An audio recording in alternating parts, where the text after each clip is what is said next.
Good morning students, कैसे हैं। मैं शारदा प्रसाद। आज हम लोग क्लास 12th बायोलॉजी के चैप्टर 1 जीवों में जनन का अगला टॉपिक पढ़ेंगे। इससे पहले हम लोग पढ़ रहे थे लैंगिक जनन में होने वाली घटनाएं, जिसका अगला टॉपिक है निषेचन या फर्टिलाइजेशन। तो चलिए शुरू करते हैं।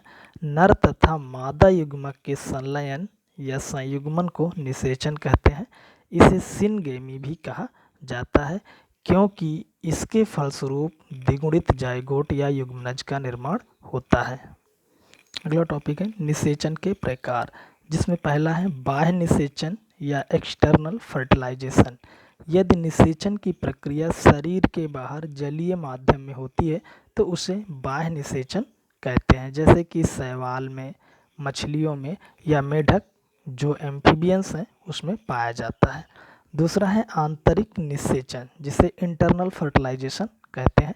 यदि निषेचन की प्रक्रिया मादा के शरीर के अंदर संपन्न होती है तो उसे हम आंतरिक निषेचन या इंटरनल फर्टिलाइजेशन कहते हैं, जैसे कवक, पादप, उच्च श्रेणी जंतु आदि। अगला टॉपिक है निषेचन पश्च अथवा भ्रूण जनन, जिसे पोस्ट फर्टिलाइजेशन एंड एम्ब्रियोजेनेसिस कहते हैं। तो निषेचन के पश्चात युग्मनज यानी जाइगोट बनता है और यह द्विगुणित होता है। द्विगुणित मीन्स डिप्लॉयड होता है। ठीक, अगला देखते हैं टॉपिक युग्मनज यानी जाइगोट। निषेचन के पश्चात बनी द्विगुणित कोशिका को युग्मनज कहते हैं। जब निषेचन होता है तो नर और मादा युग्मक आपस में संलयित होते हैं और संलयित होकर के जो नई कोशिका बनाते हैं उसे हम जाइगोट कहते हैं, और ये द्विगुणित होती है क्योंकि जो युग्मक होते हैं वो अगुणित होते हैं। अगला टॉपिक है युग्मनज का महत्व।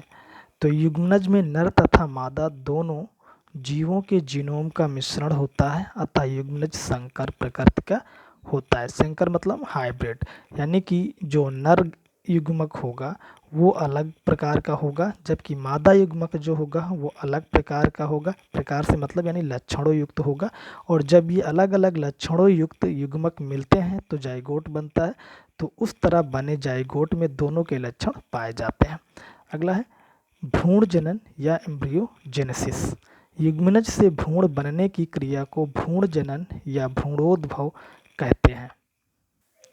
भ्रूण जनन के अंतर्गत दो महत्वपूर्ण घटनाएं होती हैं, जिसमें पहला होता है युग्मनज का कोशिका विभाजन यानी कि सेल डिवीजन, और दूसरा होता है नई बनी संतत कोशिकाओं का कोशिका विभेदन यानी सेल डिफरेंशिएशन, जिससे ऊतक व अंग का निर्माण होता है।